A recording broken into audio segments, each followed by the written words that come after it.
اسی طرح حضرت ایوب انصاری سے روایت ہے کہ ایک شخص نے نبی کریم صلی اللہ علیہ وآلہ وسلم کی خدمت میں حاضر ہو کر عرض کیا، اللہ کے رسول صلی اللہ علیہ وآلہ وسلم، مجھے دین کی باتیں سکھائیے اور اختصار کیجیے، یعنی کہ دین کی باتیں مختصر کر کے، یعنی کہ کم سے کم اس طرح بتا دیجیے کہ جیسے کہتے ہیں نا ہم لوگ کہ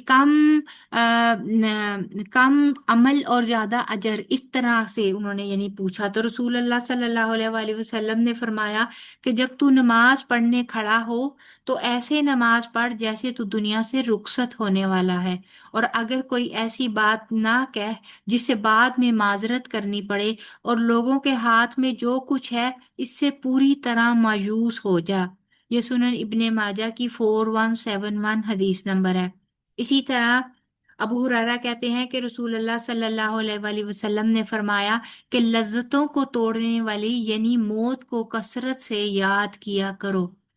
یعنی اگر ہم لوگ موت کو یاد کر لیتے ہیں نا تو ہمارے بہت سارے دینی اور دنیاوی معاملات جو ہیں وہ درست ہو جاتے ہیں، کیونکہ ہمیں پھر اس کے ساتھ ہی پتہ چلتا ہے کہ ہمیشگی یہاں پر نہیں ہے، پھر احساس ہو جاتا ہے کہ جواب دہی ہے، پھر پتہ چل جاتا ہے کہ ایک دن ایسا آئے گا جہاں پر ہر عمل کے بارے میں جزا یا سزا ملنی ہے، تو پھر انسان بہت زیادہ کیئرفل ہو کر چلتا ہے۔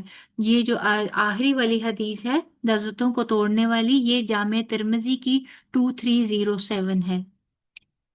اسی طرح دوران نماز احسان کی کیفیت پیدا کر لیں۔ بارہا ہم نے پہلے بھی پڑھا کہ عبادات میں سب سے اعلیٰ درجہ جو ہے وہ احسان کا ہے، اور احسان کی وہی کیفیت کہ اس طرح کہ میں اللہ کو دیکھ رہا ہوں، اور اگر وہ نہیں، کم از کم یہ احساس ہو کہ اللہ مجھے دیکھ رہا ہے، تو یہ کیفیت اگر انسان کی ہوگی تو انشاءاللہ ہم اپنی نماز کے ایک ایک رکن کو احسن انداز میں ادا کر سکیں گے۔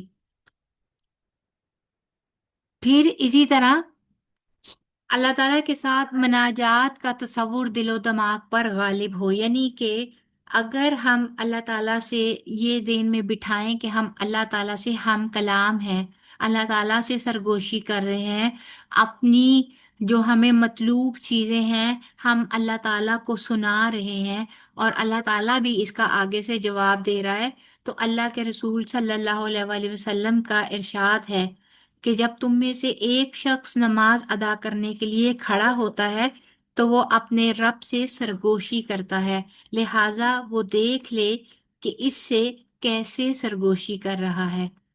یعنی کہ یہ مستدرک حاکم کی حدیث ہے، یعنی کہ ہمیں یہ ذہن میں رکھنا ہے کہ جس ذات کے سامنے کھڑے ہیں، جس ذات سے بات چیت ہو رہی ہے، اس ذات کا مرتبہ کیا ہے، اس ذات کی عظمت کیا ہے، وہ کون ہے جس کے سامنے یہاں دنیا میں کسی ایک چھوٹے سے اعلیٰ عہدیدار کے سامنے کھڑے ہوتے وقت ہمارے جو ایک باڈی جیسچر ہے، ہماری جو ایک وہ ہے وہ کس طرح کی ہو جاتی ہے، تو وہی اگر دیکھا جائے کہ وہ اللہ تعالیٰ ہیں تو ہماری پھر کیفیت کیا ہوگی، یہ بھی ایک دوسرے لیول کی ہی پھر ہماری چیز ہو جائے گی۔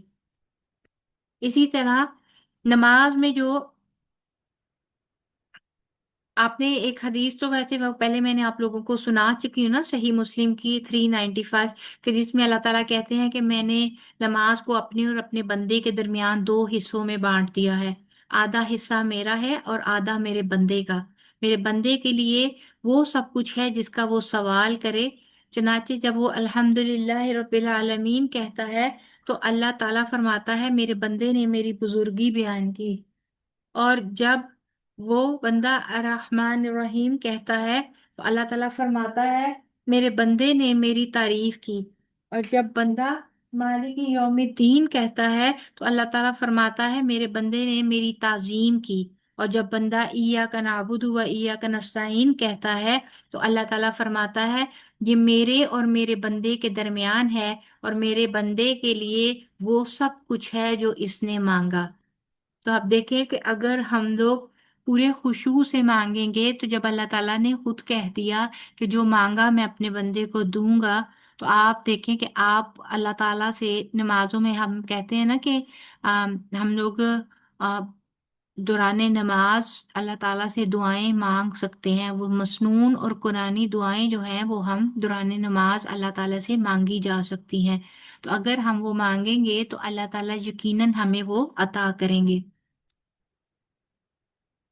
اسی طرح حافظ ابن القیم فرماتے ہیں کہ ہر آیت کے بعد ذرا ٹھہرو، گویا کہ اپنے رب کا جواب سن رہے ہو۔ یہی نہیں بلکہ ایک اور حدیث میں آتا ہے کہ جب بندہ نماز میں ہوتا ہے تو اللہ تعالیٰ اپنا چہرہ اپنے بندے کے چہرے کی طرف گاڑ دیتا ہے۔ اسی طرح نبی پاک صلی اللہ علیہ وآلہ وسلم فرماتے ہیں کہ جب تم نماز پڑھ رہے ہو تو بے توجہ مت برتا کرو، کیونکہ نماز میں اللہ تعالیٰ اپنا چہرہ اپنے بندے کے چہرے پر گاڑ دیتے ہیں جب تک بندہ بے توجہی نہیں برتتا، یعنی کہ بندہ دوسری طرف دھیان نہیں کر لیتا۔ ایک اثر میں آتا ہے، یعنی کہ جو صحابہ کرام سے یا سلف صالحین سے یہ بات ہے کہ جب بندہ نماز میں بے توجہی برتتا ہے تو اللہ تعالیٰ فرماتے ہیں کیا مجھ سے بہتر کی طرف، کیا مجھ سے بہتر کی طرف، یعنی اللہ تعالیٰ بندے سے سوال کرتے ہیں کہ اس وقت کیا میری ذات سے بھی بہتر کوئی اور چیز ہے جو تم جس کی طرف دھیان کر رہے ہو؟ تو ہم لوگوں نے پھر اس چیز کا بہت دھیان کرنا ہے۔ اسی طرح سید ابو ذر غفاری نے کہا کہ رسول اللہ صلی اللہ علیہ وآلہ وسلم نے فرمایا کہ اللہ تعالیٰ بندے کی طرف اس وقت تک متوجہ رہتا ہے جب تک کہ ادھر ادھر التفات نہ کرے۔ التفات ہوتا ہے ادھر ادھر دیکھنا، اور جب اپنے چہرے کو نمازی موڑتا ہے تو اللہ تعالیٰ بھی اس سے منہ موڑ لیتا ہے۔ یہ سنن دارمی کی 1461 حدیث نمبر ہے۔ اسی طرح سنن ترمذی کی 2309 ہے، اس میں عبادہ بن سامت روایت کرتے ہیں کہ نبی پاک صلی اللہ علیہ وآلہ وسلم نے فرمایا جو شخص اللہ تعالیٰ سے ملنا چاہے گا تو اللہ تعالیٰ بھی اس سے ملنا چاہے گا، اور جو شخص اللہ تعالیٰ سے ملنا ناپسند کرے تو اللہ تعالیٰ بھی اس سے ملنا ناپسند کرے گا۔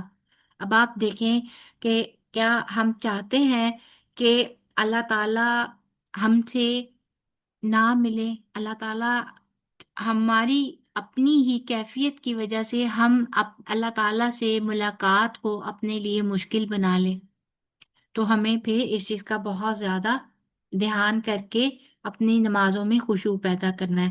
پھر اگلی کیا چیز ہے کہ نمازوں میں اگر صورتوں اور اذکار کے معنی پر غور کیا جائے، وہ تمام صورتیں یا ذکر اذکار جو دوران نماز کیا جاتا ہے، یا ایون نماز کی جو تمام کلمات ہیں، اگر اس کا ہمیں معنی آتے ہیں اور اس کا مقصد ہمیں پتہ ہو تو پھر اس سے بھی نماز کی کیفیت بہتر ہو جاتی ہے۔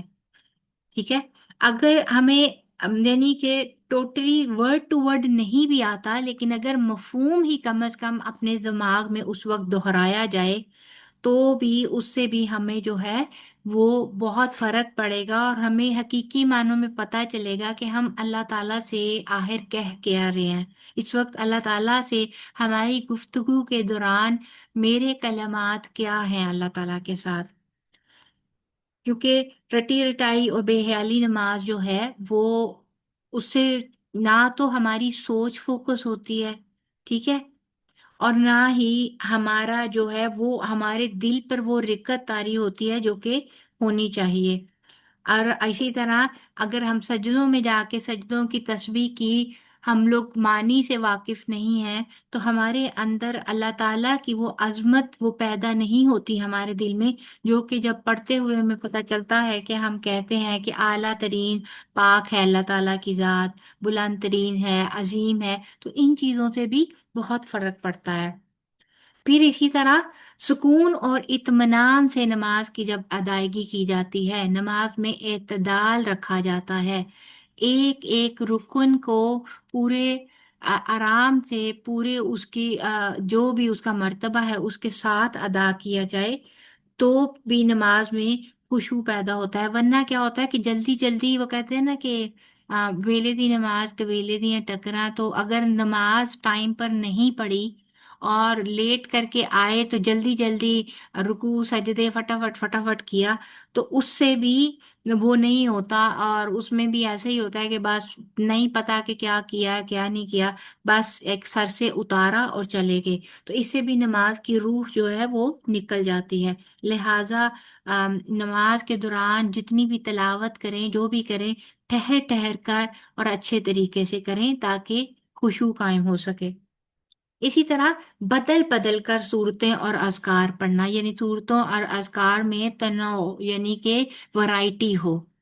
اگر ہم بار بار ایک ہی دعا، ایک ہی سورہ اور ایک ہی چیز کو عادت بنا لیں گے تو وہ زبان پر صرف اس طرح چڑھ جاتی ہے کہ وہ ایک قسم کی رٹا رٹایا ایک عمل ہوتا ہے جو ہم بس کرتے چلے جاتے ہیں، تو پھر ہمارا دل بھی اس سے غافل ہو جاتا ہے کہ ہم نے پڑھا کیا، کیسے پڑھا، پڑھا نہیں پڑھا، کتنا پڑھا، بس پڑھتے چلے جاتے ہیں۔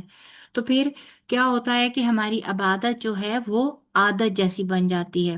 تو ہم نے کیا کرنا ہے کہ ہمیں اپنی عبادت کو عبادت تک ہی رکھنا ہے، عادت نہیں بننے دینا، تاکہ ہر دفعہ جب کچھ ڈفرینٹ پڑھ رہے ہوں گے تو ہم فوکسڈ ہوں گے کہ کہیں ہم کچھ غلط نہ پڑھ دیں، فوکسڈ ہوں گے کہ اس کے معنی کیا ہے، فوکسڈ ہوں گے کہ ہم نے کہنا کیا ہے، یا اس کے اندر اللہ تعالیٰ ہمیں کیا بیان کر رہے ہیں۔ تو پھر ان تمام چیزوں سے انشاءاللہ تعالیٰ ہماری جو کہتے ہیں نا حضور قلبی، وہ اس میں اضافہ ہوگا۔ اسی طرح اللہ کی جناب میں شیطان سے پناہ بھی مانگے، کیونکہ ذاتی بہت ساری چیزوں کے کیفیات کے ساتھ ساتھ اوبویسلی ایک شیطان جو ہے وہ نماز کے درمیان جو ہے وہ ہمارے وسوسے پیدا کرتا ہے، ہماری نماز کو خراب کرنے کی کوشش کرتا ہے۔ وضو کے دوران ایک ہے شیطان جس کا نام خنزب ہے، وہ بھی ہمارے وسوسے ڈالتا ہے۔ تو ان تمام چیزوں، ان تمام شیطان کے حربوں کو دور کرنے کے لیے ہمیں اللہ تعالیٰ سے پناہ مانگنی ہے، اور اس کا ایک جو مسنون اور مذکور طریقہ نبی پاک صلی اللہ علیہ وآلہ وسلم نے بتایا کہ بائیں جانب 3 بار دھتکاریں اور پھر اعوذ باللہ من الشیطان الرجیم پڑھیں۔ اسی طرح ایک جلیل القدر صحابی حضرت عثمان بن ابی العاص رضی اللہ عنہ رسول اللہ صلی اللہ علیہ وآلہ وسلم کے پاس انہوں نے شکایت کی کہ یا رسول اللہ، شیطان میری اور میری نماز اور قرات کے بیچ حائل ہو جاتا ہے اور وسوسے پیدا کرتا ہے۔ تو آپ صلی اللہ علیہ وآلہ وسلم نے فرمایا کہ یہ خنزب ہے، جو جب تمہیں ایسا محسوس ہو تو اللہ کی جناب میں اس سے پناہ مانگو، اپنی بائیں جانب 3 بار تھوک دو، اور کہتے ہیں کہ میں نے ایسا ہی کیا، چنانچہ اللہ تعالیٰ نے اسے مجھ سے دور کر دیا۔ یہ مسلم کی 5738 حدیث نمبر ہے۔ اسی طرح پھر ہم نے دوبارہ ایک دفعہ پھر وہی ریمائنڈر کہ ایسی لباس پہن کر، ایسی جگہ کا انتخاب کر کر اور ایسی جائے نماز پر نماز پڑھنی ہے جو نہ صرف یہ کہ پاک اور صاف ہو، بلکہ اس میں اٹریکشنز کا کم سے کم ایلیمنٹ ہو، تاکہ ہمارا خشوع جو ہے وہ بنا رہے اور ہماری نمازیں واقعی اللہ والوں کی نماز بن سکے۔ ٹھیک ہے، تو اللہ تعالیٰ سے دعا کریں گے انشاءاللہ تعالیٰ۔ آپ لوگ بھی یہ دعا یاد کیا کر لیجئے اور ہر نماز میں ضرور مانگا کریں کہ اللہم اعنی علی ذکرک و شکرک و حسن عبادتک۔ ٹھیک ہے، یہ دعا آپ جب جب پڑھیں گے انشاءاللہ تعالیٰ یہ دعا آپ کو مدد کرے گی کہ آپ کا خشوع برقرار رہے اور آپ اچھے سے نماز ادا کر سکیں۔ تو یہ رہا ہمارا خشوع کا ٹاپک، الحمدللہ آج کا کمپلیٹ ہو گیا ہے۔ انشاءاللہ تعالیٰ نیکسٹ ٹائم ہم اپنی نماز کی شرائط سٹارٹ کریں گے، اور اس میں انشاءاللہ تعالیٰ ہم دیکھیں گے کہ نماز کی شرائط کون کون سی ہیں۔ آج تھوڑا سا ہم لوگ اس کو دیکھ لیتے ہیں ہلکا سا کہ وہ کون کون سی شرائط ہیں نماز کی، ٹھیک ہے، جو کہ جن کا خیال ہم لوگوں نے رکھنا ہے نماز کے دوران۔ 。 . . . . . . . . . . . . . . . . . . . . . . . . . . . . . . . . . . . . . . . . . 。 . . . . . . . . . . 。 . . .